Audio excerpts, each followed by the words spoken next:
Kapal selam KRI Nanggala 402 yang dinyatakan tenggelam pada Sabtu tanggal 24 April tahun 2021 ditemukan terbelah menjadi 3 bagian. Jelaskan, kontak visual kapal selam KRI Nanggala 402 berhasil ditemukan pada pukul 9.04 WITA yang dilakukan oleh kapal MV Swift Rescue setelah melanjutkan pencarian yang dilakukan KRI Rigel. Mendapatkan kontak visual pada posisi 074856, 07 derajat, 48 menit, 56 detik selatan dan 114 derajat, 51 menit, 20 detik timur yaitu yang tepatnya dari Datung 1 tadi tempat tenggelamnya dari KRI Nanggala berjarak kurang lebih 1.500 di selatan, pada kedalaman 838 meter, ujarnya. Yudo mengatakan, pada hasil kontak visual tersebut, kapal selam KRI Nanggala 402 terbelah menjadi 3 bagian seperti pada bagian belakang kapal yang tidak berbadan tekan, buritan badan kapal, hingga bagian haluan yang terlepas. Ia mengatakan, ada bagian kapal yang masih utuh tetapi terdapat bagian yang retak kecil. Lebih lanjut, Yudo mengatakan, dengan kondisi kapal selam yang berada pada kedalaman 838 meter, sangat kecil kemungkinan 53 awak kapal dapat diselamatkan. Tadi sudah disampaikan Panglima TNI rasa duka tentunya mereka menjadi korban dalam kejadian ini, pungkasnya. Setelah dinyatakan tenggelam, doa dan harapan atas keselamatan pada pencarian KRI Nanggala terus dilakukan. Apa saja yang kini menjadi prioritas tim SAR dan TNI dalam pencarian KRI Nanggala 402? Saya bahas bersama Komandan Korps Marinir 2008-2009, Letjen Purnawirawan Nono Sampono. Pak Nono dengan Riko, selamat sore. Selamat sore Riko. Ya. Pak Nono, dengan perkembangan terakhir soal posisi Nanggala, opsi apa yang paling masuk akal, Pak Nono? Ya. Kalau yang lalu kan operasi pencarian. Kalau sekarang lebih kepada operasi menemukan dan untuk penyelamatan. Apakah manusianya atau materialnya. Nah, sesuai pernyataan dari Panglima TNI dan Kepala Staf Angkatan Laut, kemarin saya mendengar sendiri bahwa status dari hilang menjadi tenggelam. Nah, artinya dengan status berubah, metode pencarian tentu akan berbeda. Apalagi kita sudah ancar-ancar untuk eksak lokasi itu sekitar 850 meter kedalamannya. Artinya di sekitar Palung di utara Bali. Jadi artinya menyempit lokasi dari kapal selam yang tenggelam itu dari Nanggala 402. Ada alat yang bisa menjangkaunya, Pak Nono? Saya kira sekarang ada alat yang menjangkau posisi kedalaman. Saya tadi mendengar juga apa yang disampaikan oleh Kapolri melengkapi penjelasan dari Panglima bahwa ada juga peralatan yang dimiliki oleh kapal milik Polri yang bisa menjangkau 300 meter, kurang lebih sampai 400. Nah, ini menjadi catatan kita, sedangkan lokasi kapal selam itu diperkirakan sekitar 850. Nah, ini persoalan. Dari Singapura atau dari negara lain, Amerika atau Australia yang nanti akan membantu kita, saya kira mungkin mereka dengan pengalaman yang lalu, mereka punya. Nah, tetapi sistem menyelamatkan itu tentu dengan kondisi sekarang, apalagi setelah ditemukannya 6 barang milik kapal. Jadi 5 yang berasal dari komponen kapal dan kemudian 1 milik ABK Sajadah. Ini sudah artinya yang di dalam itu sudah keluar. Apa karena keretakan bodinya atau karena lain-lain. Nah, ini yang kita harus ketahui karena komponennya macam-macam. Ada pipa pendingin, ada peralatan conning tower-nya, periskop. Kemudian ada yang torpedo, komponen torpedo. Artinya ini menyeluruh di berbagai badan kapal. Bolongnya, retaknya gitu ya, Pak? Ya, karena begini, komponen kapal versi Jerman ini beda dengan Rusia. Versi Jerman ini utuh satu. Utuh jadi kekuatan. Kalaupun ada komponen sifatnya kecil. Tapi kalau punya kapal selam Rusia, Whiskey Class itu kotak-kotak per komponen. Jadi agak berbeda. Sehingga kebocoran itu mungkin bisa diminimalisir. Saya ambil contoh kapal Amerika beberapa waktu yang lalu yang tenggelam. Itu satu pengelasan di bodi aja berakibat fatal bagi keseluruhannya. Nah, jadi kurang lebih seperti itu. Ya, jadi kalau melihat spesifikasinya, Pak Nono, koreksi saya kalau salah. Jadi bentuknya sih masih utuh, cuma retak dan bolong kayak gitu ya? Kalau kita membuat analisa ya terhadap barang-barang yang ditemukan, kalau oli yang keluar itu biasa, tapi kalau yang tadi itu ada 4 barang yang rasanya ini dari dalam.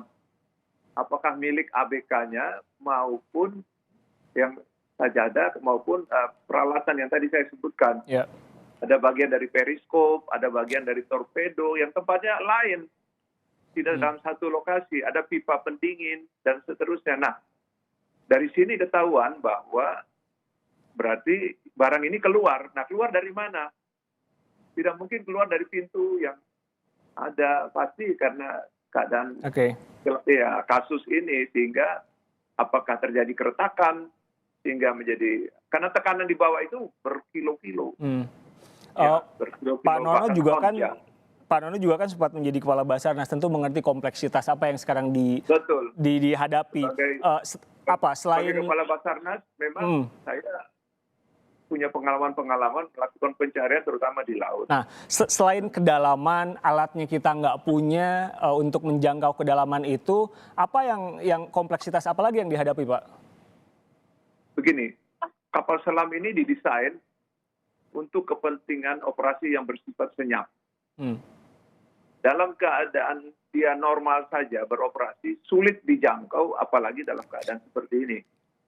Ya, di mana kita tahu dia sudah dalam keadaan statis, bermasalah, dan memang kita berharap agar ada keselamatan ABK. Tapi dengan waktu dan sudah dikatakan bahwa oksigen batas waktu hari Sabtu kemarin, artinya sudah tidak ada lagi kehidupan di sana.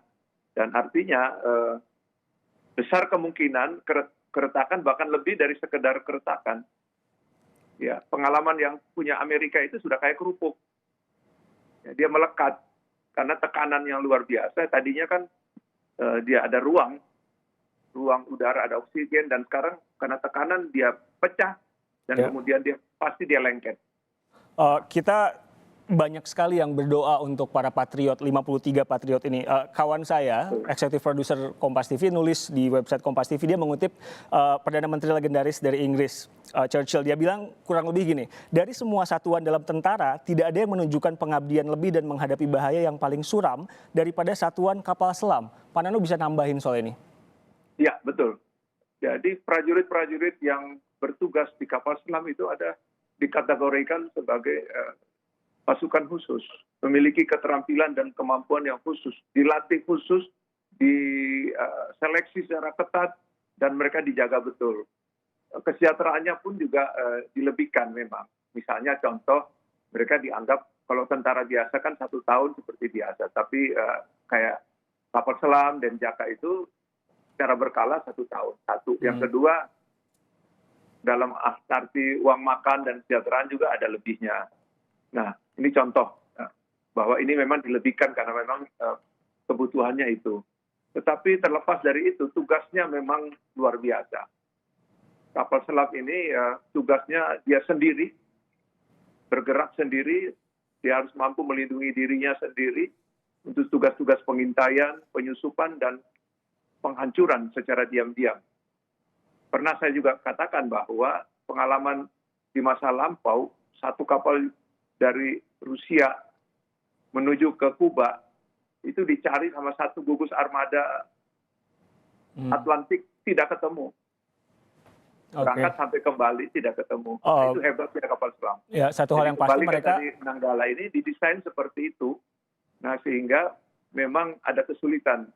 Ada memang sistem yang disiapkan untuk menolong dirinya sendiri, tetapi tetap dalam kondisi yang terbatas, dia harus dibantu untuk penyelamatan. Misalnya, kalau sudah ditemukan, pakai balon, bisa angkat ke atas, atau sistem tandem, Tandem juga ada dua, diangkat bareng-bareng atau tandem terjadi operasi pindah dari manusianya. Tapi itu kalau sudah kejangkau ya Pak?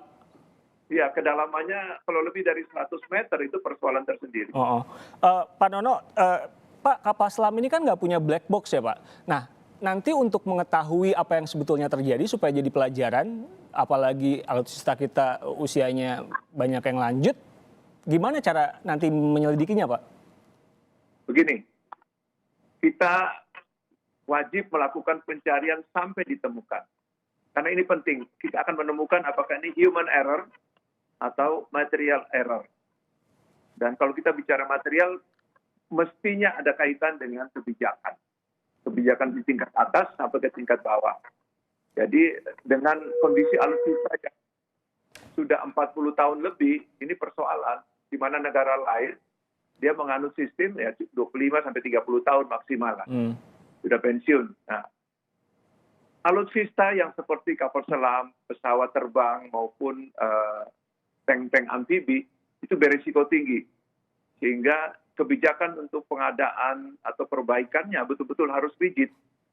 Hindari sekecil mungkin terjadi kesalahan teknis. Hindari sedemikian rupa jangan sampai terjadi rekayasa anggaran. Baik. Dan lain sebagainya. Jadi semua bagaimana tahapan pemeliharaan harus juga secara rigid. Daur latihan kemudian operasi memerlukan perawatan rutin seperti apa, perawatan tahunan seperti apa, per 5 tahun seperti apa, 10 tahun seperti apa, itu ada prosedurnya. Nah ini harus dipenuhi. Kalau tidak, ada persoalan. Kita sangat rugi, negara sangat rugi. Bayangkan 53 prajurit terbaik. Kalau mereka hilang seperti apa kerugian kita. Yang kedua, harganya kapal selam dengan sistem yang dibangun, berapa uang negara, uang rakyat yang digunakan. Harus dipertanggungjawabkan secara benar. Baik. Terima kasih Pak Nono meluangkan waktu untuk kami memberikan informasi bagi pemirsa Kompas Petang, Komandan Korps Marinir 2008-2009 Letjen Purnawirawan Nono Sampono.